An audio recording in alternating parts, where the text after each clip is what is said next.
grab a bite when it's clear that everybody else is leaving. And there's the other thing about flirting, which is so important. People are about flirting is so important. People are about it. Flirting is all about safety. So even if you look at like courtship dances, some animals, no one is pinned down anywhere. It's a big part of flirtation. The other person has to feel safe, so they have to have exit strategy. There must be plausible deniability. This is why a lot of women don't like being asked out in places they're forced to go to, or men for that matter. It makes it really, really awkward. Now I can't escape from this situation, right? So if you want to focus on someone, give them an exit strategy. That's huge. Plausible deniability is what allows flirting to progress in a safe manner. I should be able to distract myself at any point. Typically, the deal breakers are flirting, excessive intimacy, excessive aggressiveness, sliminess. So here's a really good example of slime. And I want you to pay attention to the rounds of back and forth. I canceled the date when I was supposed to be on the date. And you can tell me do you think I was wrong for this. So some context, I live on the beach in my house, like a boardwalk type of situation. I was walking my dog on the boardwalk, this other guy walking his dog, our dogs had each other, my dog is being a menace as he does, he jumped over this guy's dog, but this guy's dog is huge, that's kind of fun. We ended up talking for like, I don't know, 15, 20 minutes. He's like a super good guy, very funny, very charismatic. And this conversation happened a minute ago, and then yesterday he texted me, asked if I wanted to get a drink tonight. I said sure. He was like, you do 5. I'm like, no, that's my friend, but I do like 6:30. He sent me 2 places. Like, we were like chatting a little bit. And you see the escalation, of course, of playing stage, which is going to drink. But like, I don't really drink, but like, I'm not gonna get a mocktail or the appetizer. And like, not that she's saying anything, drink, guys be so weird if they ask me to drink stage and I get a mocktail. That's just almost not worth it to me to not say anything. I'm insane. So I said, he's like, yeah, no problem. He texted me like 4 days. Hey, that's why I'm running 10 minutes late. I was walking the dog, like fixated on something, and delete me. Literally no comment. Like, oh my gosh, been there all good. So let's just understand, right? So attractive dude, dogs get along, good communicator, right? Gives options, respects her space, lets her know, hey, I'm running late, dog had a problem, right? So like, this is attractive, handsome man, who's good talking, escalating. We're gonna chat a little bit, and I get a number of texts back and forth. He responds, see you soon, excited to get your drunk on school night. I reply, I'm like, haha, like I said, I don't drink. He says, we'll see about that with him face. Already annoying, but like, let him not jump to conclusions. He's probably just trying to be funny. And I said, I'm sure you're joking, but really, I'm not gonna drink. And he says, like I said, I'll change your mind. To which I responded, just want to make sure this is a joke and we're doing bad. And he said, I'm very convincing. Trust me, I'll have a drink. And immediately no. I said, if you're serious, I don't think we should go anywhere. Have a good night. And he said, okay, then hello. Like, so I want you to notice, see, this is how flirting works, right? So he makes a joke, and she's like, she gives him an out, right? I'm sure you're joking. And then he tells me, I don't think you're really understanding. She's giving multiple exits to the guy he's not taking, right? But this is what I like this example, and it's kind of scary, but I like this example because a lot of people think that if you're attractive, use dog walking strat, which you can't figure out, right? Use dog walking strat, like, hey, if you want to get chicks, just walk your dog. And that's a good way. The reason that walking dog walking strat is so strong is it gives you an opportunity for interaction with plausible deniability and no pressure. That's why it's so strong. It's such a great strat. The moment that this guy crosses over into pushiness, it's a deal breaker. And I was like preparing this lecture, and 3 days ago, this TikTok comes across my feed, right? It's like such a great example of a dude who's checking all of the boxes, and then this engages in this deal breaker. I see this time and time again. Even when it comes to successful relationships, the people who do this well are the people who end up in relationships. The people who do poorly are the ones who end up getting hands on things and not respecting someone's boundaries. And this is what I sort of don't like about boundaries for a second. People say, oh, this is restricted boundaries. Yes, that's right. But the whole point of this lecture is that there's way more than that, right? Because there are women who are going to be like, we're dudes, so we're going to be like, okay, so then the problem is, okay,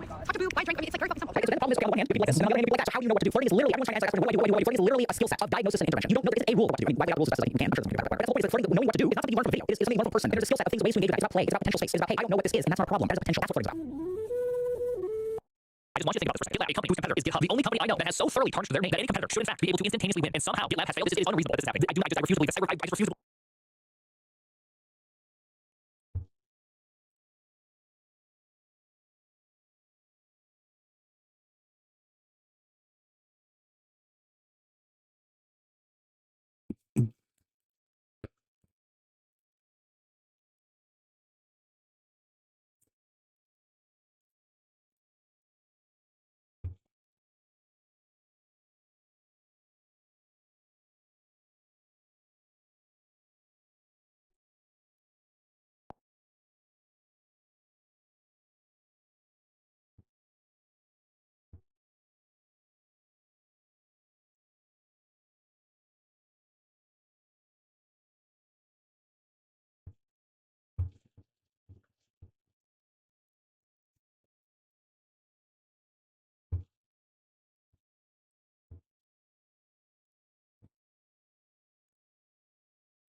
Like, how do you mess this up so much? How are you not winning? How are you not number one? Só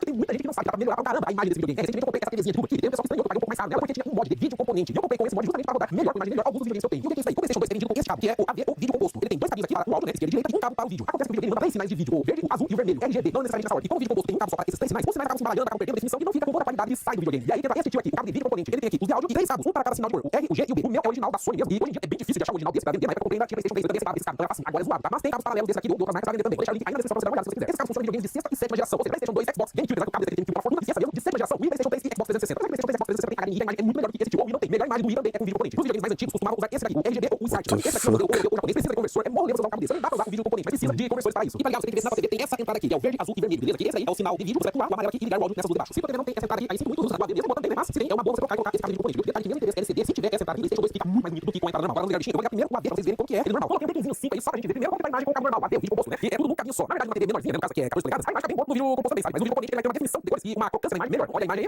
e vamos fazer a troca de cabos. Só que tem uma coisa, mesmo com o cabo de vídeo componente, vai usar o cabo de vídeo composto ainda pra trocar o cabo de vídeo componente, porque se você só coloca direto aqui, ó.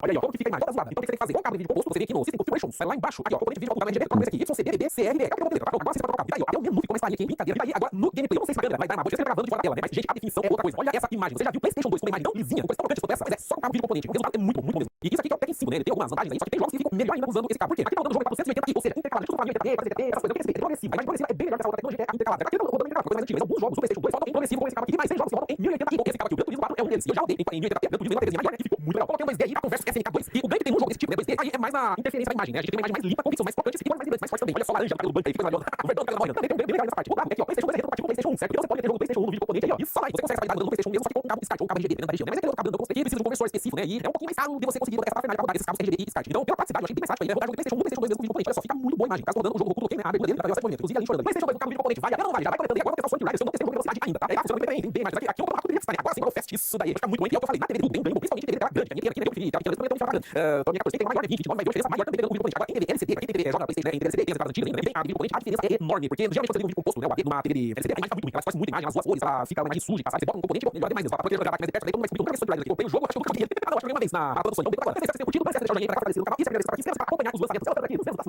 This inflection can instantly destroy the illusion of deflex. Until now, I can launch this way choice scammer requesting that guest hold up 3 fingers to touch your face. He deflected again, but he tries to refuse, claiming it's not that much. Suddenly the cool ends. Here's the scary part. Patrick Ben works anymore. Scammers know all about the 3 finger theory test, except now they have smart tech. And we're back to where we started. Just a couple years ago, tools existed that allowed users to pull their own skin with no disruption to the fake. Now AI models that they detect and 3D data. If fill in the blanks when parts of your face are covered, the line between real and fake isn't fading, it's disappearing. So the question is, how do we trust what we're seeing next?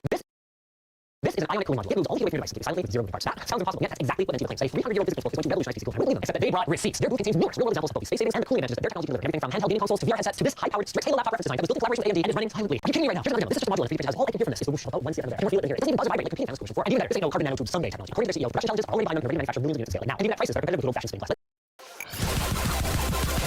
The phenomenon of ionic was first observed way back in 1709 Francis Hawking, who rubbed the glass tube radiated charge to generate a subtle force on the cheek. Then the technology set mostly used for like hundreds of years, so no more. Here's how it works. This tiny light you can barely see gets energized with forms of plasma. It strips electrons off of nearby molecules. Those now positive ions race towards this negatively charged gorilla at the backside of the cool. On the way, they collide with inert air modules, creating subtle, like consistent flow of air through the modules. Not time for only about 1 CFM, which compared to typical laptop and rated for 5 CFM or more, sounds like a problem. See, there's a lot more to light, and bigger number of more better fans are generated in the air. By the time you put in a laptop chassis, all the air flow restrictions and entails, so numbers fall off a lot. Let's go straight over to the most impressive demo. This Intiva X AMD reference design that lines up 3 ionic cooling modules on the backside to cool a strict Halo SoC that's running at 28 watts. So yeah, power's been reduced a little. We're still talking about 16 cores and 5 CPU, up to 128 gigs of RAM, and raw GPU power that is not that far off the PlayStation 5. It's running right now. It's completely silent. Contrast. Here's my strict Halo driver. Do you like really good right now? Yeah, now she's ramping up. Meanwhile, over here, you can hear that one over this one. I'm turn that off. But the silence is just part of the story. And to really understand the value of these ionic cooling modules, we've actually got to go a little bit deep into laptop design. This is a pretty typical laptop motherboard. CPU or SoC goes in the middle, VRMs and RAM go around it, and fans go here and here. This creates a lot of challenges for designers. First and foremost is the weight. CUA makes a PCB that is this shape. So you copper here and here gets taken out and sent to the recycler. Also, this region right here is referred to as a pinch because high-speed I/O tracking goes where on the side. So these are right, but it needs to connect to the processor here. So to get all of the necessary power and data traces through here often requires costly, many layered PCBs in order to maintain stability. The last big one, particularly relevant, like NVIDIA's recent RTX Spark. High-speed memory must be physically close to your processor. And if you can create more room around the processor, that means more potential for massive local memory and more useful data management. All in NVIDIA estimates that by using their cooling modules, they can return as much as 70 to 100 square millimeters for designers. They can use however they see less costly PCB, sharp, more storage, size limit, and NVIDIA already did that heavy lifting for you to make your PCBs into instruments. And ionic coolers, you can probably imagine, doesn't exactly run off a standard 4-pin 12-volt fan. Right now, that's just why they created these. This is a microcontroller driven power supply that handles everything. So standard 4-pin PWM goes in, and airflow adjustments to your ionic layer go out. You can either be integrated directly into the motherboard like you saw in AMD system or maintain this module. And also other features as well. One of the key dangers to longevity around layers is dust. So microcontrollers run periodic cycles. Actually, that's a tiny little slide off the wire to clear anything. It can also detect dust and then report your software. Even things like your IT team know, hey, look at me, I have a lot of dust blowing in the laptops. You want to do that? Well, crap, microcontrollers, firmware flexible, so NVIDIA managed to reduce operation back into the field, and each power supply module can do up to 3 ionic coolers. Another piece of the easy to use puzzle is modularity. So far, we focused on the widest module that you can clearly see in this Nintendo Switch 2 mock-up. They're using much narrower model. They've actually got a whole range of them. All of it is stackable, depending on what the device. So cool. So at this point, my biggest question was, if this stuff is so great, then why has nobody ever done it? In the simplest terms, the answer was because no one has ever done it. Fans are pretty good. Breaching, if you want to make one, there's 1,000 books that you can read on design, manufacturing, stress testing, code analysis, you name it. Nobody ever got fired for building a laptop with it. By contrast, to make ionic cooling reality, you had to write the 1,000 books, and there was no guarantee that there would be a mass-producible product that anybody wanted at the end of the day. There's a lot of secret sauce that they won't really get into, like material to wire, or exactly the microcontroller and voltage, different wire. But the bottom line is real combination between those things and the actual physical configuration and spacing of the modules to figure out mass production. But even that doesn't guarantee success. The tech industry is a low-margin cloud industry, which has created a very risk-averse culture and convincing OEMs to throw these and these part of their pitch and what's why it's a cool thing. So they had to show space savings and the benefits for high-end SoCs like Halo and RTX Spark, and it sounds like they're going pretty great. It's not pretty perfect for everything. This is just no mock-up. It's probably about the limit of what makes sense. Given that it needs 6 total modules in triple stacks on each side, 2 power supply, microcontroller combo things, and bigger than this, it might be better just to stick it and call it a day. So this is first gen. I'm excited to see what's coming in the future. I'd love to build like my ideal handheld, something like this. Silent gaming in the palm of my hand. Yes, please. And segue to my sponsor.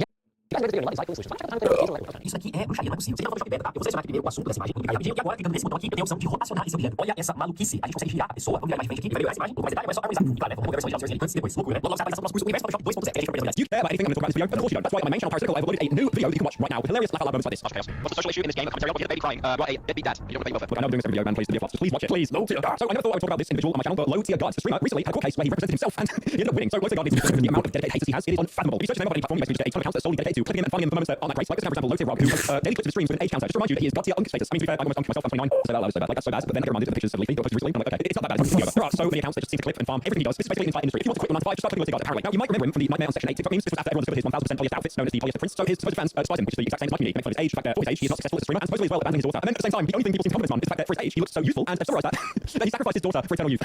Now, honestly, I'm not really sure how people were able to get access to the court case. There's really not a lot of information going on apart from the clips which are online. So it is kind of hard to tell what's real and what might be fabricated. So apparently the case was going on about the online harassment he receives, and Dale, Low Tier Gods, was arguing that the mother of his child did have a role in it. So he supposedly went to court without any kind of lawyer present, like when he saw government, he chose to represent himself, and by doing that, he won the entire case. And apparently he was granted a restraining order against his partner. So in one of the clips that was posted, you can see that he's talking about how the online harassment has affected him and his child, and she grants Dale a 3-year restraining order against the mother of the child. And then people were speculating if this is relating to child custody, but at the end of the clip, the judge says specifically that this will be handed elsewhere. As she gets older, she'll be able to act out your vote, see what it is you're saying about her, or she doesn't. Friends well, though. I think you've got to keep in mind that everything you put online never goes away, and so your child will be able to see that. I think what's happening here is that comments are being made that are provocative, and they provoke people in the community, some of whom are just random people who are following somebody on social media who engage in actions that are harassment. So I do find that she is harassing the petition. I'm going to issue a restraining order for 3 years. Ma'am, you are not to harass the cat and disturb his peace, and that means emotional or mental harm. So you can pick stuff downstairs, certify when you're on the first floor, and your child support or your custody investigation will remain handled in child support. So it sounds like he won. What people do? Immediately starts spreading online the fact that he acknowledges that he has a daughter, despite the fact on stream multiple times he says that he doesn't have one. I've been on social media for about 10 years, and the worst time of my life is when she started doing 13-hour interviews about me, going into the Discord. This is the whole Discord use, basically going on my social media, landing 24/7. And it's actually in here as my child's mother. It is extremely egregious. I feel like that's very protected. I have that restraining order. He also says that his child's mother is spreading hate on subreddits about him as well. And people also spreading this clip as well, reading comments about him saying Slim Jim legs. Okay, so she says I saw Dale at the Oracle's gym on Thursday, and I can confirm he'll have Slim Jim legs. That over 2025. And a lot of people theorized that this could be possibly one of the first W's that Low Tier Gods has ever taken. They're making TikTok edits about his victory, and these are getting millions of views. So Mr. Beast, or Jason Mr. Beast, is a bit controversy because a winner of Mr. Beast challenge was arrested for co-piloting a plane that was carrying over 577 pounds of weed, and apparently it has a street value of nearly $4 million. So Jabari Stephen Brown, who goes by Captain 3D on social media, he was the winner of Mr. Beast's 100 pilots fight for a private jet video. And yesterday the news came from Paraguay, the authorities detained US citizens following seizure on Saturday. A private aircraft that was carrying again nearly 600 pounds of marijuana. One of these 4 people that was apprehended was Jabari, who was arrested at the night that the plane was seized. Jabari was co-owner of the main pilot with Keith Silas. He was co-founder and CEO of Bolt's Mobility, which is like now defunct security company. He apparently left Paraguay in the morning and they found drugs and immediately put an arrest warrant out for him. 3 passengers who were also all American. They were all charged with international drug trafficking and also unauthorized possession of narcotic substances. Prior to landing, one of the passengers came back to actually pick up some luggage that was left behind, but he was reluctant to do a routine inspection and told them that the suitcase only has musical instruments. Now at the time, Border Security thought it was just, so they marked him for suspicious behavior. And they inspected it and they found again, like I said, nearly 600 pounds of weed inside the chest. Now the minister of Paraguay's National Anti-Drug Sector said the operation remains one of the most significant air-related drug seizures ever carried out in Paraguay. And again, Jabari, remember, won a Mr. Beast video challenge. He was released after authorities deemed he didn't know about it or he didn't participate in anything that was happening. And since the news has been going around a lot, he has been reposting a lot of stories about his innocence on his Instagram. So 2 weeks ago, there was body cam footage that got released from Jack Doherty's arrest in 2025, and that went viral. In the footage, he's filming content in the middle of a street, refusing to move over to the sidewalk, despite the fact that police are repeatedly asking him to do so. These Miami police officers stationed on Washington Avenue in Miami Beach, Florida, have reached their patient with a 20-year-old Jack Doherty, who broke away with his group and attempted to engage officers to create content for his channel in the middle of the roadway. Despite multiple warnings, Jack continued recording the video. He ignored his friends and told him to stop. As a final warning, officers told him they would arrest him. He didn't comply, to which Jack replied, "Wasn't no, that's bad." And now, as officers moving to that warning, they have no idea that Jack is far from done recording on his deck. And the cops handcuff him, they search him, and they find multiple illicit substances in his pockets. And then you've got a guy, which I'm assuming is Jack Doherty's bodyguards, pleading with the cops to let him go. Again, like, if you work as a bodyguard for Jack Doherty, you need a new line of work, because I've seen multiple instances of Jack just instigating arguments, starting fights with people, complete strangers, and he gets the bodyguards like stand in for them to protect him, even though he's the one that started the altercation in the first place. But then in the end, they said, "No, we're putting you in the car, you are going to jail."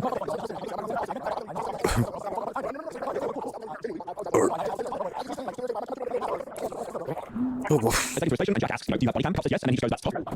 Like, not understanding the ramifications of his own actions, and they ask him to take his jewelry, his watch as well, and then he seems to get really worried, like, "It could have been damaged."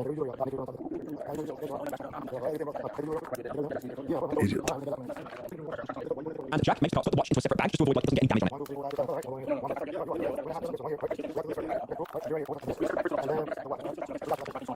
So they pat him down, they put him to a cell, and they face the charge with resisting and possibly possession of a substance.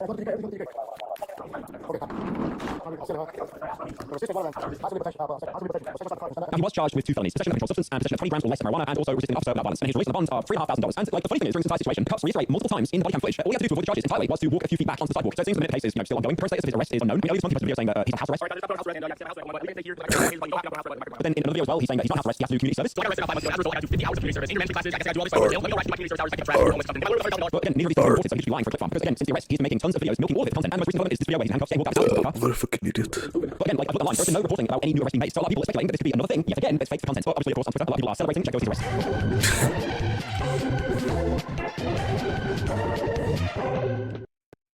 So here's what's really interesting. Facial structure, bone structure matters less than body. Right? I want you to imagine someone who has the most asymmetric, or like 6'4", amazing bone structure, who's homeless, is missing teeth, has terrible breath, and terrible body. And then I want you to imagine someone who's 5'2", well-groomed, has a nice haircut, clothes that fit, has a white smile with all of the teeth intact. Which person do you think is more unattractive? Like, this is the thing. I'm using extreme examples of both. Right? One who won the genetic lottery, one who lost the genetic lottery. But winning the genetic lottery and having the hygiene, beat out losing the genetic lottery and having great hygiene. The data suggests no. Right now in the UK, if you possess a Palestinian flag in public by law, that is reasonable suspicion to be arrested and interrogated with no right to silence. Forcing you to unlock your electronic devices. Why? Well, because you are a terrorist. You are Bin Laden himself. Thousands of innocent protesters, from priests to blind wheelchair bound pensioners, have been dragged away, locked up, and tier-listed in the S category of international terror, up there with the likes of Ahmed al-Sharaa. Wait, no, my bad. We're actually cool with that guy. The priest is actually worse than Al-Qaeda. The British High Court back in February ruled this text legislation as completely unlawful and obvious breach of free speech. Keir Starmer, my Prime Minister, dismissed the ruling, and as of recording, literally yesterday, the cops were chucking grannies in police vans, really tackling the real criminals on this island. Yeah, speaking about free speech, Great Britain is right now banning certain political activists, certain live streamers from the country, and from the whole ass nation, not because of their historically questionable choice of drip, which would actually be a more legitimate reason than for criticising Israel. Well, this is all part of the UK's centrist Prime Minister's attempt to counteract the far-right party Reform UK, led by the Brexit genius himself, Nigel Farage, who has been catastrophically mogging the Prime Minister Keir Starmer recently. He's been doing that with one singular policy. Reform UK has one talking point their voters care about, which has skyrocketed them to the highest tippy top of our polls. Anti-immigrationism, of course. Stop the boats. Now, in my opinion, there's 2 ways as a politician to tackle the migrant crisis in the UK. Firstly, you have the logical, sensible option. If you want to stop the boats, you've got to stop the reason the boats flow. Almost every newer immigrant you'll meet in the UK comes from Iraq, Syria, or Afghanistan. See any correlation? Almost every older immigrant you'll meet in the UK comes from India, Pakistan, or another part of the British Empire. See any correlation? And I would place a wild guess that a lot of future immigrants you'll meet in the UK will come from Palestine, Sudan, or the Congo. See any correlation? So the realistic policy behind stopping immigration to the UK is to fix up our foreign policy once and for all. Almost every refugee in the UK has come here as a direct result of our foreign policy. Option number 2, the Reform UK method for dealing with the migrants. This time we'll get them. Nigel will fix it this time. This time I swear to God. Simply vaporizing immigrants into clouds of radioactive dust using 7 million atomic lasers aimed at every human who's uttered the word Wallahi or even a glance to the rubber dinghy in the last 20 years within our stratosphere. We're going to vaporize them all into particles of atomic intergalactic dust. The thing is, because Keir Starmer, our current Prime Minister, is so in bed with Trump and Bibi Netanyahu, the man he put in charge of our weapons exports is literally the chairman of a lobby group called Friends of Israel, who Keir Starmer himself has received donations from. It's impossible for the current government to take the reasonable, sensible stance on migration. Meaning right now, Keir Starmer and Labour have no choice but to slide to the right. Hey, slide to the right. Hey, crisscross. Everybody arrest a grand. I support freedom of speech. Back in 2020, Keir Starmer presented himself as a socialist. Back in 2024, when he won the election, Keir Starmer ran on left-wing talking points. Now, his politics can be described as Zionist centre-right authoritarianism, with an emphasis on the tism. And no one is happy with this. The fat geezers down the pub with 2 teeth and 3 pints of Carling hate this because it's not far-right enough. Why would we want to be more moderate? If you hate immigrants, vote for Nigel. And the rainbow-haired Brighton non-binary cider drinkers hate this as well. Despite being a left-wing party, Labour's policies have not been left-wing, leading to a mass exodus from the Labour Party, spiraling the UK into a messy political identity civil war. In the words of the great Jeffrey Epstein himself, a return to tribalism. You and I both agreed finding things on their way to collapse was much easier than finding the next bargain. And in replying to that email, the great Peter Thiel of Palantir dropped the 4-word bombshell: Brexit, just the beginning. Which is a great way to describe where we're at in the UK right now. Brexit was just the beginning. Now we are in the pits of tribalist civil war in which traditional political parties are dying, and best of all, the elites who are pulling the strings are laughing at us in email threads, mouths watering at the prospect of and making ridiculous sums of money and finding bargains within the newly formed cracks opening up in the UK like it's the start of Ice Age. The only difference is the squirrel is actually Netanyahu and Jeffrey Epstein. The acorn is Keir Starmer and Nigel Farage. And the ice, well, the ice, my friend, is our asses. Stop, please. I'm new, stop, bro, please. But that's kind of just a preview to really understand the sad state of affairs on this rainy island right now. You need to dive much deeper into our Prime Minister's head. Technocrats believe in statistics over human nature. Essentially, this political belief is the closest a human can get to being AI. And Britain's Prime Minister, assuming he hasn't resigned by the time this video comes out, Sir Keir Starmer, is a self-professed technocrat. This is Our current day political sphere is hugely dominated by brain rot social media populism, basically the political tactic of selling oversimplified, visible solutions for a few select popular issues normal people have, from Trump to Zoran Mamdani. Almost everyone successful in politics right now is playing the flash game of populism, but the current UK government of centrist boomers have chosen to go down a slightly different route. See, these clean-shaven, old-school trade union guys are too good for any kind of populism. They're above that. Addressing popular issues with popular solutions on social media in a very public way is actually just far-right nonsense, bro. That's right, here at Labour UK, we are anti-populism, meaning we actually strive to be unpopular. 4D chess, bro. They'll never see this one coming, man. For 2 years now, these boomers have been focusing on technocratic policies that, yes, statistically on paper might mathematically look great, but what about public opinion? What about how our supporters feel? What about human nature? What about just engaging our voters at all? Kill them, ship them to Papua New Guinea, bro. Infect them all with hantavirus. I don't care. I want to know the 5 triumphs of Keir Starmer's regime, the policies and decisions that have defined Labour's 24 to 26 public opinion. Do you want to know what they're best known for right now, bro? 1. Restricting the British internet, implementing ID checks for anyone trying to access any website containing 18+ content. 2. Restricting the right to protest. Mass arrests are very common at pro-Palestinian protests, with everyone from priests to old disabled protesters being dragged away in police vans and permanently stamped with missed charges. 3. Making the police harsher in general. No stop and search, facial recognition police vans everywhere. I see them all about. Sniffer dogs at train stations, and no advancement whatsoever towards decriminalisation like Labour promised they would. 4. Trump/Israel. Seemingly the only public appearances this man ever makes is alongside his orange pocket, Trump. To think that we settled Azerbaijan and Albania as an example, it was going on for years. It was never going to be settled. If you remember, the Prime Minister and the President, they were there for many years. They said when they were in my office, we settled. And they started off at both sides of the Oval Office so far away. I didn't know you could be so far away. And as we worked together for an hour, they kept getting closer and closer. And by the time we finished, we all hugged each other. And our foreign policy reflects that. Post-Brexit, the UK is desperately looking for big trading partners with favourable deals because we lost all of our. Keir thinks Trump is the answer, but to rizz Trump, you need to rizz up Trump's owner as well, Israel, which is why the internet has lovingly coined Keir Starmer's nickname as Kid Starver. 5. Finally, and probably most importantly, restricting our fags. I mean, okay, I swear to God, that's what we call sick here, bro. I swear. Don't cancel me. Now look, guys, I gotta come clean about something. I gotta admit something to you guys. Every now and then, I may or may not indulge in a much like almost every single Brit does. Okay, so I might be a bit biased here, but I really think having a and a pint and maybe a cone of chips in a pub garden is truly one of the few real examples of culture we have on this island. Ask literally any normal working class Brit, anyone at the far right protests, what even is the British identity? What is British culture? I guarantee in the first sentence they will say the word pub. So I think it's great that the first fucking big public change Keir Starmer proposed was banning smoking in pub gardens or outside pubs. Remember that? It was literally day one of his government. And crazily enough, Labour actually did do some decent things when they got elected straight away. They cancelled the Rwanda plan, blocked the £10 billion we were going to send to the British state Rwanda starting in April. Labour also started the process of nationalising the UK's rail network. They put a stop to all the healthcare and all the train strikes. But despite all this extremely agreeable great policy, do you want to know what they chose to go on the news and say? I start with reminding everybody that 80,000 plus people lose their lives through smoking. Over 80,000 people lose their lives every year. That's a huge number. That's a huge impact on the NHS, burden on the NHS. And of course, the cost is picked up by the burden on the taxpayer. And we can't walk past that. We have to be clear about preventative measures. So yes, I do support the measures. Obviously, the detail will be set out in due course. But I want us to move to a smoke-free environment or reduce those preventable deaths. That's a preventable death. Right, yeah, because we definitely don't have any bigger fish to fry right now. No, not at all. It's not like our healthcare system, our roads, our bins, our public transport, our schools, our poverty rate, our homelessness crisis, our cost of living, our real estate crisis, our catastrophic foreign policy, the entire black hole in our economy from billionaires and billion-pound corporations paying less tax than nurses due to leftover remnants of the British Empire serving as tax havens should get any attention. No, what we really need to focus on here is making our main priority as a regime. Because, bro, haven't you heard? Kill people. Wait, hold on. You're trying to tell me smoking kills? What? Huh? Really? So, say wallahi, bro. Say wallahi. I had no idea. Smoking kills? I've never heard that before in my life. See, you have to understand, to a technocrat like Keir Starmer, addiction, giving one British person deadly lung cancer is actually worse than one British person going homeless because of the insane cost of living, especially renting, which is artificially generated by big real estate companies who have zero regulation and own the monopoly of housing in this country. And mathematically, on paper, Keir Starmer is right. One person in this equation dies, one person lives. Death is worse than life, right? So this problem must be more important. But if you snap out of it, stop thinking like a fucking ChatGPT AI robot boomer idiot, use a singular fucking brain cell, this type of logic becomes genuinely schizophrenic. But I genuinely think we got a schizo on our hands here, because tell me why. On April 29th, 2026, 1 week before this year's local council election, Keir Starmer announced that from now onwards, anyone who turns 18 can never, ever smoke legally in this country ever again. Anyone born after the year of 2008 has a complete lifetime smoking ban applied to them. The human adult right to choose. If you want to set a cylindrical stick of dried leaves on fire and put it to your lips, has been taken away. This unhealthy tradition we've been partaking in since the year 1600 has been criminalized for a whole generation of humans. Man, this country, God smite this fucking island. God strike down this fucking island, bro. What's next? My pint of beer? This is all we live for. You want to take away half my paycheck and my debts, man? Fuck you. I recently went to the Bundestag on an official visit with all my other YouTuber friends. Yeah, I went to the German Parliament building. Yeah, inside the German government building, they have a smoking area. I personally in the German Parliament building, whilst at the same time, my government is banning smoking. Dude, we won the war. What are we doing? What are we actually? This genuinely has to be karma for colonialism. I can't think of any other reasoning for this shit, man.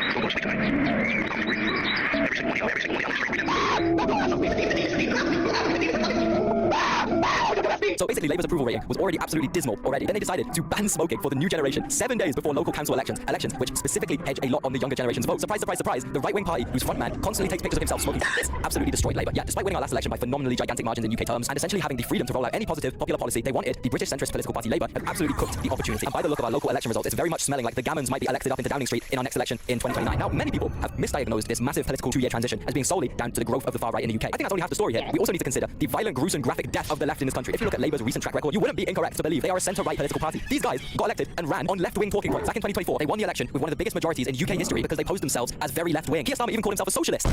They proceeded to say fuck you to all their voters, basically. And whilst I'm sure some of these voters fled to reform recently, I think the majority of us are just pissed and exhausted and completely disenfranchised with the entire political system completely. That's how I feel whenever I think about this island situation. It hurts my brain. I just go straight to nihilism. And yes, whilst reform has grown, I also think their recent success is just as much down to the fact that anyone who isn't super motivated and signed up to the far right just did not vote. Apart from, maybe Green, which is a pretty big exception, and Reform, none of these parties address any of the issues most young or normal people want addressed in a populist, motivating way. You're telling me you also want to take away my right to smoke a cigarette too? Fuck you, man. The growth of Britain's far right is almost more to blame on the current leftist government than the fucking far right people themselves. I really do believe that British people uniquely despise restrictions and following rules. This is what 22 years of life amongst British culture has taught me. Okay, I'm only half British. The majority of my family is in Sweden. I've been going to Stockholm my entire life. I was there a week ago, so I think I have a uniquely expert opinion on this subject. In Sweden, they don't mind following the rules. They don't mind following the strong restrictions they have put on them because the quality of life is extremely high. Everything is so fucking nice in Sweden. It's clean. Public transport is amazing. It's so safe. Most people leave their babies and prams outside cafes or bars. Everyone makes shitloads of money. There are outdoor gyms everywhere, playgrounds for kids everywhere. The healthcare is good. Your rights as a worker are great. Prisons rehabilitate all the criminals. Old people get looked after. There's loads of restrictions on housing and rental prices. It's surprisingly extremely cheap to live in Sweden as a Swedish citizen, so they don't fucking care that they can't smoke in public spaces at all. They have to go to a special shop for alcohol. Partying has crazy age restrictions. You can't drink in a lot of public spaces. You can't be too rowdy or even dance in some bars or in public. You gotta pay super high taxes as well. They don't mind it because in return they live in an amazing country. We don't have any of that shit. Our country is a feudal, failing, privatized, late-stage capitalist, broke, dirty, unregulated shithole, which is bearable. It's totally fine if we just get the freedom and lack social rules so we can enjoy it and at least drink and party and smoke away the pain. That's genuinely how most Brits look at this country. It's a shithole, but that's fine because we get to enjoy the shit now. This clean-cut, professional, career politician, boomer, kid starver,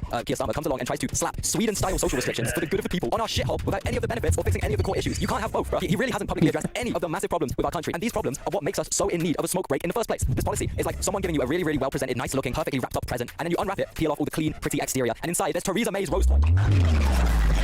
At all, but you get what I'm saying, right? Our British mindset is hardwired to despise restriction and rules and specifically government overreach because our social freedom is all we can have to be patriotic about in this damn country. Therefore, restrictive policy will always lose to populist policy, especially in the current climate, especially when you consider Nigel Farage's image up against Keir Starmer's image. Oh, man, I'm gonna pause for a moment. it's genuinely so over. It's genuinely so fucking over. Actually, it's literally over because Keir Starmer's government is almost exactly the British equivalent of Joe Biden's government. 1, get voted in on left-wing talking points. 2, deliver on 0 of those talking points. 3, serve Israel before your own nation. If I were a Jew, I would be a Zionist. My father pointed out to me I did not need to be a Zionist. Where I am. Israel is essential to the security of Jews worldwide. Everything I love, bro. I'm going to smack Palestinian children. Yahoo. Said money on his head, told me to smile, told me to smack. Told me my plan all the time. Or absolutely cook your chances of re-election by doing none or very terrible public appearances and speeches, etc. 5, have a very public civil war for leadership within your party. 6, and finally, in the middle of all this chaos, allow the far right to creep in as an appealing option for your original voters who voted you in by a historic majority. Bang. And it's crazy because Trump is bad in exactly the same way Nigel Farage is bad. One word, immigrants. And no, I'm not talking about how they both will get voted in the same way by shouting about immigrants, despite both their campaigns being heavily aimed at immigrants. No, I'm not even talking about their policies on deportation, more specifically ICE and Nigel Farage's UK ICE equivalent. No, I'm actually talking about how Nigel Farage will bring more economic freeloading un-British migrants into our country. Truth new, absolute truth new. Yeah, you didn't see that one coming, did you? That's right, I've turned evil, bro. Truth new. See, Nigel talks about borders quite a lot. On the outside, it might seem like he's anti-immigration, really anti-immigration, But if so, why last year was he paid 40,000 quid by a foreign company called Nomad Capitalist, which specializes in helping economic migrants transcend borders? And I'm not talking about poverty-stricken Iraqi migrants fleeing the decades of sadistic torture and satanistic pillaging we forced them through. No, I'm talking about Ricky, who owns 200 tanning salons in Colchester and lives in Cyprus with his turkey teeth, his Filipino wife/slave, and his 1% tax rate to keep him comfortable. Essentially, Nigel Farage is employed by migrants, expats who are ripping off the UK and contributing to a black hole in our economy, which is devastating all our public sectors, schools, hospitals, roads, bins. They get paid for by taxes, which these guys are skipping. And these multi-millionaires and billionaires are the ones who should be contributing the most tax to this country because they're using this country the most. They're using our services the most. Instead, Keir Starmer will turn around and tell you the solution to this is not going after the billionaires skipping tax. It's not hunting them down and burning them on stakes in public like we should do. No, the solution to all this is to raise taxes on people like me and you to carry the financial burden, which is 100% the responsibility of the biggest corporations and the highest 1% of individuals to pay in this country. That ain't my job. That ain't my fucking job, bro. And insane fiscal policy like this is exactly what makes people like me and you unhappy, stressed out, and so in need of a smoke break. Look, bro, if you want to eradicate smoking in the country, I can tell you the best way to do that. Stop making everyone so stressed. Let's quickly just go back to Nigel Farage's pro-migrant policies, which I hate. Oh yeah, I should probably also mention the £5 million donation Nigel personally received. He personally got that donation from the same guy who supplied the UK's largest donation to a political party in history to Reform UK. Of course, I'm talking about the British billionaire Chris Harborne, who pays all his tax in Thailand. Yes, very, very patriotic. The thing is, for Chris and for Ricky, it's kind of annoying having to go all the way to Cyprus or Thailand for a portion of your year to get residency and pay tax abroad. It's so sad. It's so unfortunate. Poor guys. Lucky for them, probably the most important Reform UK policy, which no one in this fucking country is talking about, is their golden visa policy, more patriotically known as the Britannica card. Basically, you pay a flat fee one time to the British government for this special golden ticket and you'll get residency in the UK without having to pay any tax on your foreign income in the UK. Yes, this is just like Trump's platinum card. The only difference is Trump's platinum card costs $5 million. Nigel's Britannica card costs $250k. $250k, bro. That's genuinely about the same amount that North Macedonia charge for citizenship like this. That's less than Turkey charge. $250k to $250k. You know what a one-time payment of $250k is to the world's top 1%? A droplet of KA grape juice, bro. It's fucking nothing. This is why foreign billionaires are sponsoring Reform UK. They all want to move here and pay no tax just to take advantage of our country and our hard work and all the public services in this country that we pay for, but by paying extremely high taxes, well, they'll pay none. This is so crazy. If you want my totally honest opinion, bro, the friendly guys down at the Kurdish shawarma spot on my high street that always give me extra pickles free of charge seem like much less of a threat to my life than the economic migrants Reform UK is slobbering all over. Do you understand how absolutely catastrophic making the UK into a tax haven would be? Usually, countries with crazy digital nomad visas like this have a very small population and a need for, more highly skilled immigrants. They usually have a very stable economy and a very non-volatile groundwork of their nation. The UK is the absolute opposite of every description of what makes a good tax haven. The economy will get so much fucking worse. Using public services will genuinely be reserved for completely broke, hopeless peasants. Using private services will be reserved for people who aren't even helping fund the public services at all. They won't be paying tax. And then we're left with an economic apartheid state, a two-tier society. The UK would basically just become America, but at least in America they don't pay high taxes. We would still be paying some of the world's highest taxes to live in an American-style society. It makes no fucking sense. Like, oh my fucking god, bro, if you're gonna politically shove a bear trap down my ass and then open and close it 10 times a day for my entire fucking life, at least let me pay America-level taxes. If our public services are gonna be America-level awful, at least let me pay America-style taxes, bro. I'm begging you, please, I'm begging you. Every time I submit my fucking tax return, all my savings just fucking vanish. They all disappear. disappear. My bank account gets cleared for no reason.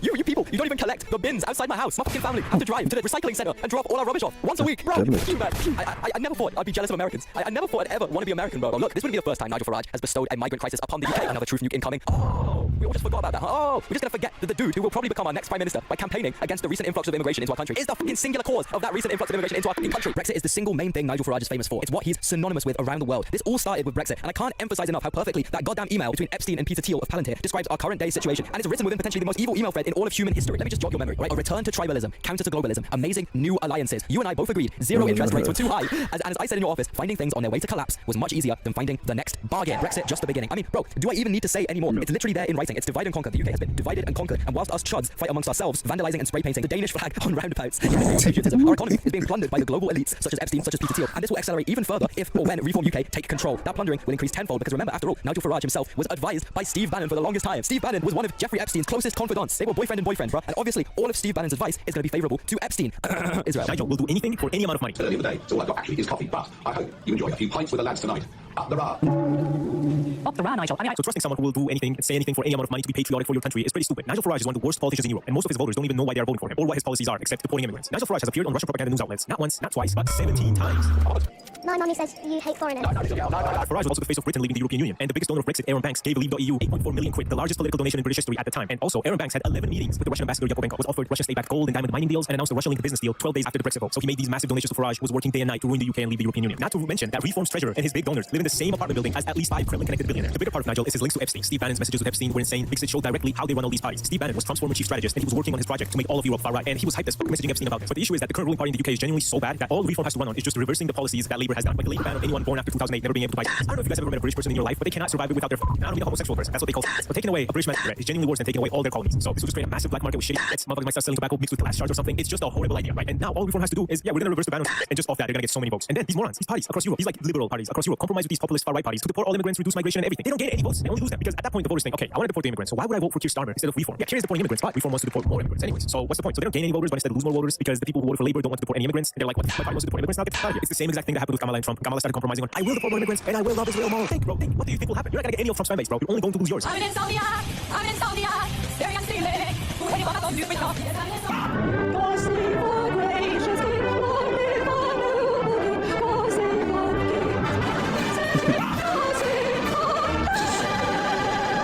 Reform have had an absolute field day selling their 2025 narrative to poor working class British people with no money. But do you want to know the catch? They invented the poor working class people with no money. Brexit was Nigel Farage's baby. Yeah, remember that? Remember last time we listened to this guy's solutions to the immigration issue? It got worse. And also, more importantly, everyone became poor. We lost all of our fucking trading partners. Therefore, British industry collapsed. Turns out it's quite hard to maintain a business when there are zero customers. The economy commits. And conveniently, whilst everyone got poorer at the hands of Nigel Farage's lies, his cronies, like these 4 guys, for example, some of the UK's biggest tech investors, property developers, shareholders, manufacturing firms, corporations in general, hiked up their prices. In the last 4 years, Tesco has doubled their profits. Wetherspoons doubled its profits during a so-called cost of living crisis. Could you maybe possibly potentially guess who is best mates with the founder and chairman of Wetherspoons? Drum roll, please. Yes, Nigel Farage, Reform UK. They are working together to make our pints more expensive. This is treason. The British far right intentionally made the economy stagnant and started ripping British people off, making us all broke, and are now taking advantage of the recent substandard healthcare, education, and living standards, channeling British people's anger in the opposite direction from the root problem, which is themselves. Remind you of anyone? The one who's poorly educated. I love the poorly educated.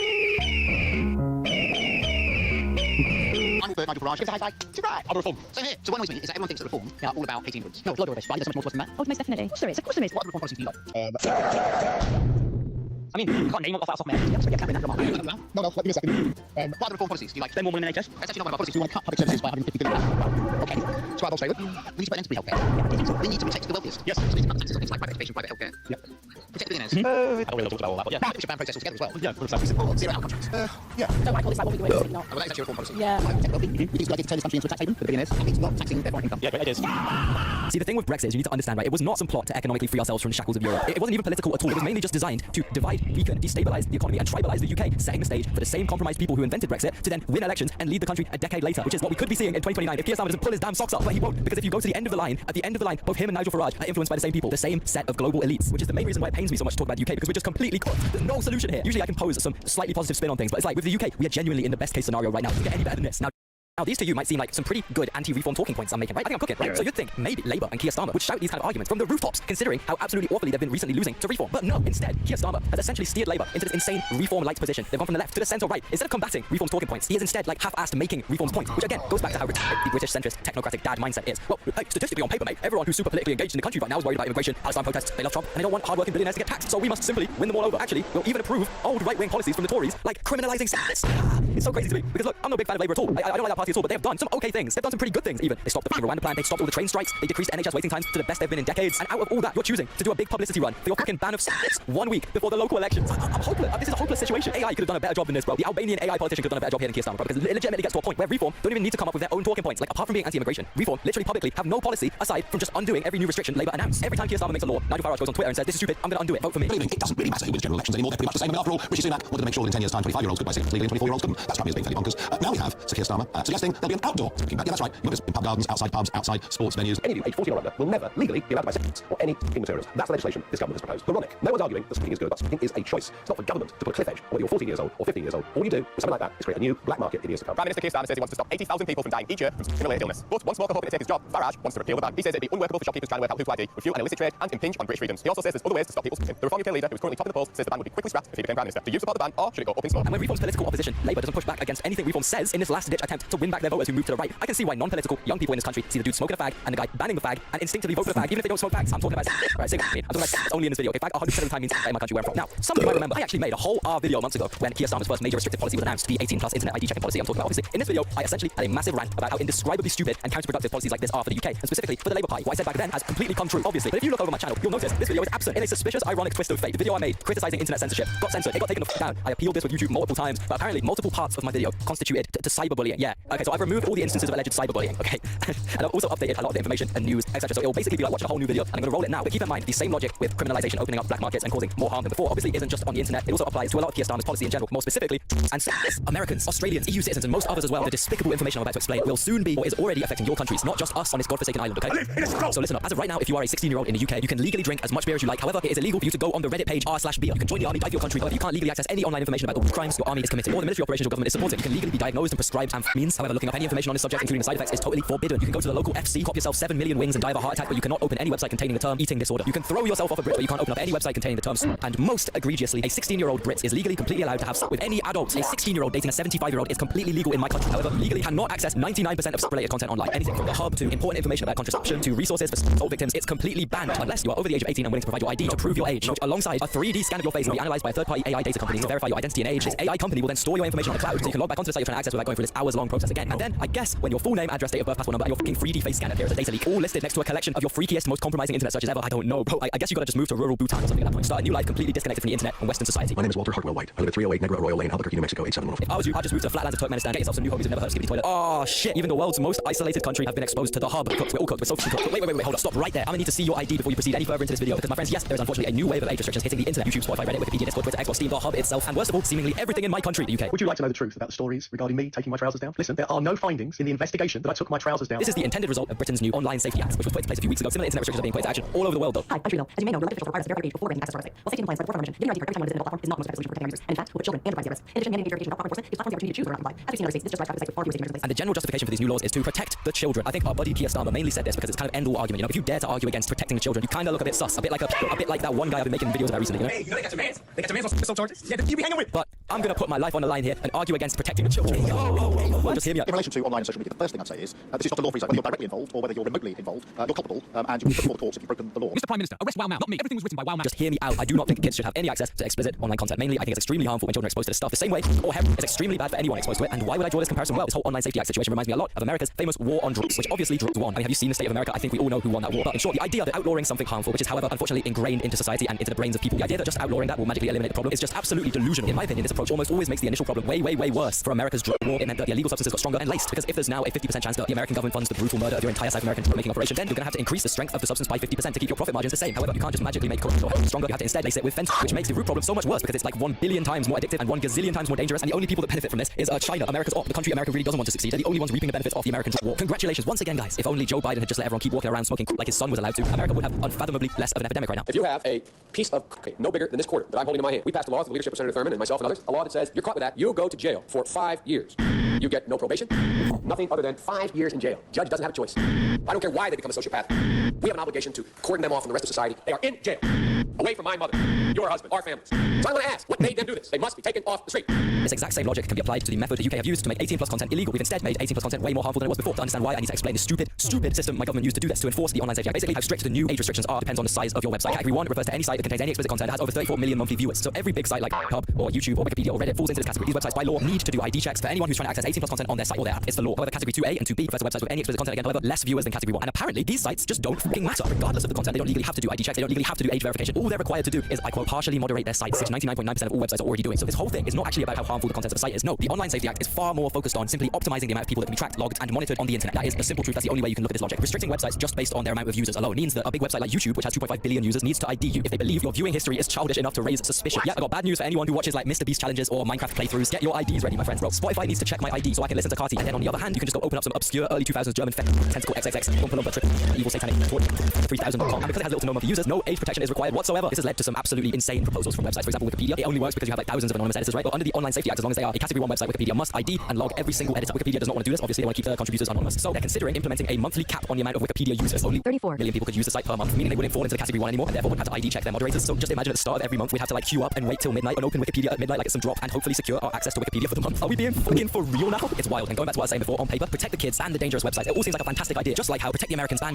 seems like a fantastic idea as well. But when you tackle these problems with hardline restrictive laws, instead of actually fixing the root problem that cause people to go down bad paths in life, poor education, living conditions, healthcare, rehabilitation, poverty, you just make the addictive vice, either of the things I've been talking about, way more harmful, way more widespread. I mean, the Netherlands have pretty much done the opposite from the US and UK regarding their policy against drugs, and coincidentally, the Netherlands completely outperforms the UK and the US in both those issues. Statistically, the country is far less addicted to drugs and far less addicted to corn than the US and UK. This is because these two vices in the Netherlands are way more available, however way more regulated, because the legality of drug means that both can be consumed way more safely. Also, it means that the Netherlands is way less affected by all the secondary issues caused by addiction, poverty, homelessness, unemployment, etc., etc., etc. And I'm in no way saying that the main P sites are good. However, I think we can all agree they're way more safe and better regulated than the tiny small P sites that currently don't have any ID checking restrictions, which kids can access no problem. You know what I'm talking about. These small explicit sites are genuinely littered with the worst shit ever. Viruses, scam adverts, unmoderated content you wouldn't even believe is on the surface web. Really horrible brain rotting shit. I mean, don't stop watching. Or RedTube, or whatever you're into, or Brazzers. Or sorry, I haven't heard of RedTube in like 7 years. I don't know if RedTube works still. It does. Also, the government has completely neglected the real issues with corn. You know why? Because under the Online Safety Act, it is completely legal for explicit keyword sites to show the entire video apart from the bit with the explicit acts, which is blurred. So you can watch the whole intro, outro, the whole backstory. You can see the fucking pizza guy flirting, all that shit. But isn't that the problematic, like brain rotting, horrible, terrible part for kids? Isn't that the worst part about this content, especially if it's being consumed by an impressionable young mind? And I thought protecting these young impressionable people was the whole point of this Online Safety Act. I thought that was the whole point, bro.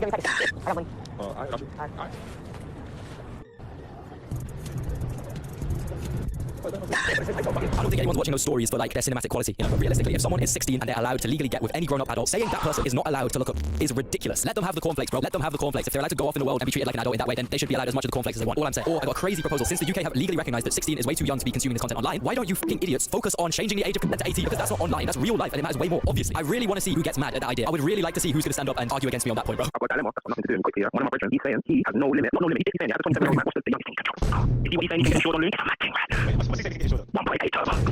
What's the limit for a mid-20-year-old man? What's the youngest thing he should be chopping? I don't care if she's fully developed. In my right, exhibit red. Although to be fair, if Keir Starmer proposed that, as a country we might lose our only ally and our only favourable trading partner based off Trump's recent Epstein-related actions, or lack of actions. Anywho, I mainly think that anyone who really wants to will end up looking at the category 1 site anyway. I genuinely think the British government is full of such stupid boomers that they don't understand the concept of an embedded video or how you can just access thumbnails and GIFs on Google Images, the most accessible browser on planet fucking Earth. If your kid wants to find something on the internet, they will find it. The only thing you can do is take the phone away. It's the only thing, I promise you. I wonder if you asked Keir Starmer, would he know that a category 2 site could just host a category 1 site's video, or anyone could just upload a screen recording of a category 1 video on a small site, or just put it on a drive, or just use a fucking VPN. The Bosch, Spanish Bosch, U-Bosch, German Bosch, Z-Bosch, Greek Bosch, Yamax Bosch, Welsh Bosch, Royal Bosch, Scottish Bosch, McBosch. This might be the craziest statistic of this whole situation. There has been a fucking 1,400% increase in UK VPN sign-ups since the Online Safety Act dropped. 1,400%! I don't think I've ever seen such a big percent be used for anything ever in history, ever. 1,400! Are we, bro? Guys, just make sure you turn off your snap maps, because everyone knows what you're doing. If you keep that shit on, everyone knows. Here is an actual official statement the government has given about VPN usage in the UK. This is the biggest step forward in child safety since the internet was created. Since Friday last week, children and parents will notice the difference in the experience that children have. And for everybody who's out there thinking of using VPN, you can say to you directly, verifying your age keeps a child safe. How? Keeps children safe in our country. Let's just not try and find a way around. I'm going to find a way around your age. Making it safe for children. Making it a better experience for everyone. That's surely what we should aspire to. No, this posh little bitch also tweeted something that I thought was quite interesting. If you want to overturn the Online Safety Act, you are on the side of the predators. It's as simple as that. That's it. No discussion, no logical arguments, no response to anyone's points, nothing, no statistic, nothing. Just the end-all argument of your opinion. I think we should just restrict the internet for guys like this. Obviously, such big pussies, they cannot have the internet exposed to them. It'd be too hurtful for these poor dudes, these poor grown men. Also, you might be interested to know that this snowflake I've just been showing on the screen, Peter Kyle, who just won't stop talking about how important it is for us to protect kids, is also the man in charge of our trading of weapons with Israel. I have to use a VPN to protect kids. You know, kids need protecting from you. This guy is the chairman of a board called Labour Friends of Israel, which is basically the APAC of the UK for this one political party we have in power right now. You broke the ministerial code, Mr. Bell. You didn't declare that you were a member of Labour Friends of Israel, and yet you're the minister responsible for arms exports to Israel. Isn't that a clear conflict of interest? Right? Most of your cabinet colleagues declared that they were members of Labour Friends of Israel. If you look in the ministerial declaration of interests, it's all their Rachel Reeves, David Lammy, they declared it. Why didn't you feel that appropriate to declare it, sir? You said at an event that you remember very recently. Did you just forget to declare it? Right? You don't think it has any bearing on your decision to essentially resume arms exports to Israel? The fact that you're a member of a pro-Israel pressure group?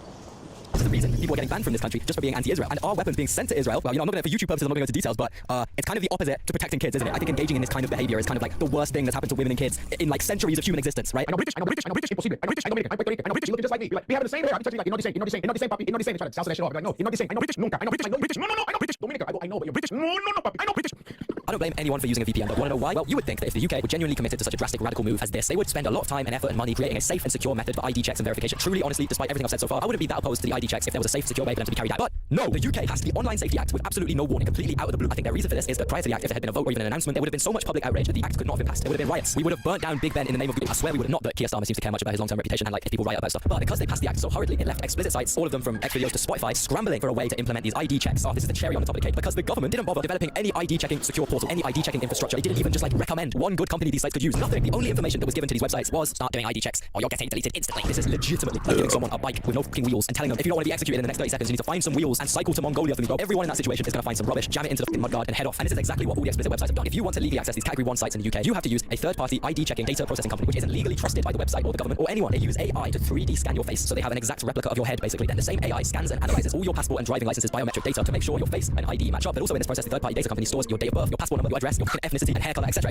which I'm totally sure is all absolutely necessary to make sure you're applicable to Google. I'm sure, bro, makes so much sense. If this wasn't sketchy enough already, these data companies then store all this data on a cloud so that you can log back in without going through this entire process again, which makes all your information extremely vulnerable for a data leak. Whenever you have personal information directly linked to very compromising stuff, which that person did, for example, a Corn Cub account, freaky searches, which Reddit pages you visited, etc., when you have these two golden elements combined, there is always a massive incentive for hackers, governments, trolls, third-party advertisers, etc., to access or to leak the data. Dox people. There can be many reasons for this, from providing the perfect advert for you to buy, to leaking Hunter Biden's affairs, to rigging elections, to just making a political point. A pretty good example of a data leak, like I'm explaining, happened extremely recently with the Tea app. This was, I guess, a gossip app created by women for women only, which was designed so that women could anonymously message each other and spill the tea about men in their lives, and also to share insight on how to date and be safe around men, apparently. And last month, a massive data breach occurred because they had invested hardly any money into cybersecurity, an app about safety and anonymity, by the way. The breach exposed 70,000 images, about 1.1 million private messages containing deeply sensitive content, discussions of cheating, abortion, personal safety concerns, phone numbers, and even geolocations. And most importantly, for this video, the breach included tens of thousands of identity verification photos, selfies, and ID scans. Yo, the UK government has created such a perfect motive for data breaches like this. Absolutely no one wants to be exposed for looking at big compilation. No one wants to be exposed for using addiction advice Reddit pages as well. Now, because of the ID verification services being used by these websites are so messed up and unsafe and such a breach of privacy with the risk of a data leak, etc., thousands of websites have just gone, yo, we're not operating in this country. The act instantly wipes out about 6,000 larger websites. I think most of these sites gave their reason for backing out the UK as simply privacy concerns. And realistically, whilst there are other issues as well, this is mainly everyone's problem with the Online Safety Act. It's not that we don't want to protect the kids. I'm really not advocating for 5-year-olds. I really don't think that's the issue is our government has made it the law that you have to give every single millimeter of your biometric data to a non-governmental organization that makes money tracking what you do online and logging all your information, storing all your most important private information. These data collectors are genuinely like the online equivalent of some fucking skinny old Russian guy wearing all black with his hood up who hangs about around the back of Tesco chewing sunflower seeds and chain smoking whilst eyeing you up. I do not want to give you a 4K fucking photo containing every single pore of my skin on my face, bro, especially since he's also noting down that I'm beating my shit to extra maximum.mov. Seriously, bro, if them damn Russian hackers could get into Hillary Clinton's fucking private email account, and if they could fucking install a Trojan virus on Angela Merkel's personal laptop and also interfere in the entire world's fucking elections, I don't know, I feel like Yoti.com honestly is gonna be pretty light work, not gonna lie. God damn it, bro, I was doing so well in life. I was about to get my dream job until Sergey fucking Novosibirsk emailed my ex search history to my boss. And fucking god damn it, bro, a London fixed gear bicycle blog had to shut down due to the high cost and complexity of complying with the Online Safety Act. A fixed gear bicycle blog. Are we being serious? So many small non-commercial websites have been forced to shut down like this. It's so depressing, man. These are just people's passion projects and shit, and these sites are being nerfed, leaving only the big monopoly social media sites for us to use. It's not just corn. The Online Safety Act has actually, in my opinion, probably had more effect on non-corn sites. I'm sorry, wheat. I'm sorry, rice. That's just the way it is these days. And hot take, I think doing ID checks on some of these sites is an absolute contradiction. Let me just go through a few and explain why. YouTube now in 2025 requires an AI ID verification if you watch too many childish videos like Minecraft playthroughs or MrBeast challenges. However, this site has literal scam corn bots spamming the comments of videos with AI generated phrases. Always. If you've been on the platform long enough, you'll see these all the time. I don't think there's been much crackdown on this at all. Maybe there has, but I don't know. Any YouTuber will know about these because they literally start commenting on your video the millisecond you make it public. You publish your vid instantly. Boom. Thank you, Geopod, for another meaningful content on the Epstein video. We community, we love community, we love you, we love it. Community, thank you once again.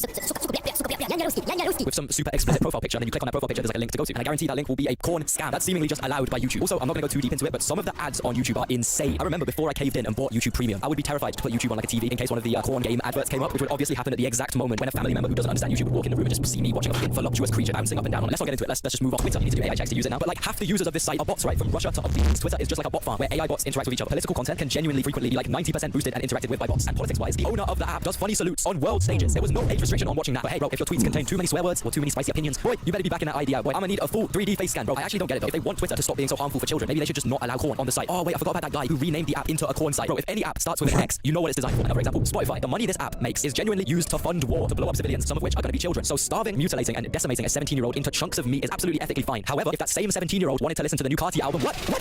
No fucking way. No, we can't. No. I can't believe you even suggested such a thing. I can't believe it. What the? And because of all this shit, to win over Labour voters now, Reform don't even need to make their own populist talking points. Nigel Farage's main draw factor for new voters now is simply every new restriction Labour announces, he goes on Twitter and slags it off. So mate, what you're saying is you like fags and X videos and drinking beer, just like me, bro. Tell you what, mate, you got my vote, pal. You got my vote. Because of this, Reform UK has now basically become the party of cigs and booze. I understand why why many people would vote for this. I genuinely do. All I have to say to you guys is, look, maybe just think about the last time the majority of the country trusted this guy. Would you like the right to go live and travel freely in your own continent, the continent you were rightfully born in, without becoming an illegal immigrant to the point that they can, put you in prison for simply staying in your continent longer than you're allowed? You probably don't like that. Nigel invented that. Fortunately, his kids have EU passports, so they don't have to suffer the genuine nonsense that most Brits do in their own fucking continent. Oh man, whatever. I mean, look, on the other hand, at least if Nigel Farage becomes the Prime Minister, I'll have a video of the goddamn Prime Minister calling for my mate and also conveniently my main business competition to get deported to Bosnia. Okay, so that would be a little bit of a W at least. So, Nigel Farage, this is an important message for WowNow. Now, after looking through my government database, I've uncovered some sinister information. I know about your preference for Romanian women. I know about your oil-rich Saudi family. I know you don't even have a basic understanding of English grammar words at all. I know about you stealing shitholes memes, lying about your ethnicity, and for that reason, I must banish you to Bosnia, inshallah. Honestly, it really, really mentally hurts my brain to even talk about British politics right now. The truth is, even if a political party I loved got in, which doesn't exist, but let's just imagine a political party I really liked got in, they really wouldn't be able to make that much of a difference at all. The UK is still basically set up as a feudal country. Nothing's changed since the 1600s, really. We're still essentially just peasants being ruled by lords. Just now in the modern day, we're not called peasants and they're not called lords. Oh, wait, no, sorry. They are called lords still, and they have this completely undemocratic rule over our nation, completely undemocratically, and we have to do shit like this whenever the commoners need the lords to undemocratically choose to veto or not veto laws we pass. And I'm not going to endorse a political party in this country because they all absolutely suck, but hopefully you've understood from this video that despite Keir Starmer's continuous lapse of judgment, any other party is slightly better than Reform. Okay. I mean, just take a look at the councillors who now are in charge of so many councils, local councils in the country. Yeah, these guys do a very well suited job. There is one party that has slightly better policies when it comes to Israel, but they have extremely massive other problems. So, whatever, as I said, because I'm not going to endorse anyone, I don't know how many videos about the UK I'm going to make. There's only so much I can say about this damn island. My head goes into 7 million pieces, but I'll leave you with a couple of important points I want to finally make, okay? A lot of political discussion and debate in this country is based around the question, what does it mean to be British? Who has a right to Britain? What even does being a Brit mean? Well, how about we take a lesson from the most British of them all? How about the really, really, really British people? Like the royals, for example. Stealing, breaking the law, bending the rules, taking drugs, giving age restrictions a blind eye,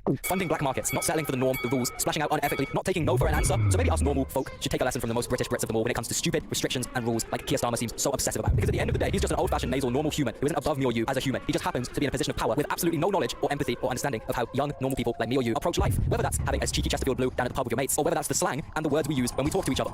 Roll the clip. They call us orcs and goons. Mr. Gramaduna. Mr. Gramaduna. Mr. Gramaduna. They call us orcs and goons. Mr. Gramaduna. And so, as usual. You may even get tired of gooning.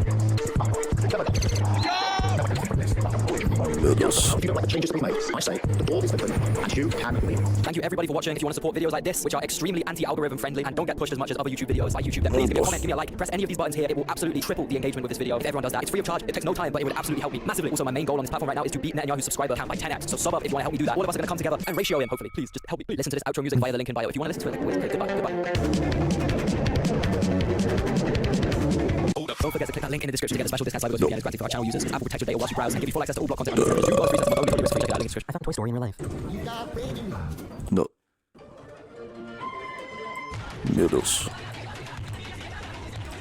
Welcome to the St. Petersburg International Economic Forum. It is Russia's most important event that's taking place in its most beautiful city, and all the stars are here. Not only is Vladimir Putin going to be there, but also some Westminster personalities and political commentators like Andrew Tate, Candace Owens, and Scott Ritter. That is correct. All your favorite kitty diddlers and conspiracy theories are here in one place together to discuss why Russia is going strong and promote Russia's traditional values. In the last few years, we've already seen some Western media personalities like Tucker Carlson, for example, basically spreading Russian propaganda. You may remember the embarrassing sucker interview with Vladimir Putin, in which Putin basically did not answer a single question, just gave him a very long, insane history lesson. But you might remember his embarrassing trip to the Russian grocery store, which looked like it's his first day on planet Earth. Yes, there's never shortage of useful ideas from the West that would spread Russian propaganda. Now, the outraged man Andrew Tate also was accused of human trafficking, and infamous podcaster Candace Owens, who claims that Charlie Kirk was a time traveler. Why did Charlie think he was a time traveler? He said, as I showed you earlier messages, he was a time traveler and he had to find me. These people are now also lining up to lick Vladimir Putin's boots. So the people were running a very Russian in this video. We're talking about new visit Western podcasters to Russia, and once again, talk about why MAGA in the West loves Russia so much. By the way, sponsors don't really like political content about Russia. So if you guys like what we do on this channel, you can go to the link down the description and support us either by buying a coffee or by becoming a YouTube channel member. It helps us make more better videos for you. So yes, very recently as I'm recording this video, Andrew Tate officially announced that he's in Russia. First of all, he made a post to Diego saying we're going to Moscow, in which him and Tristan Tate are smoking cigars and dancing to the song Rasputin by Boney M.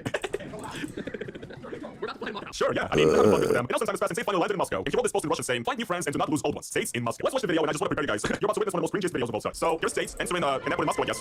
Let me turn that down. And he's being greeted by a group of people dressed in these traditional Russian outfits. A lady's giving him a piece of Russian plastic bread karavai. It's like an old Russian tradition to give a piece of bread to a piece of guest, I guess. So you have this group of people dressed in Russian folk outfits and actually singing a Russian propaganda song. It is just so unbelievably corny.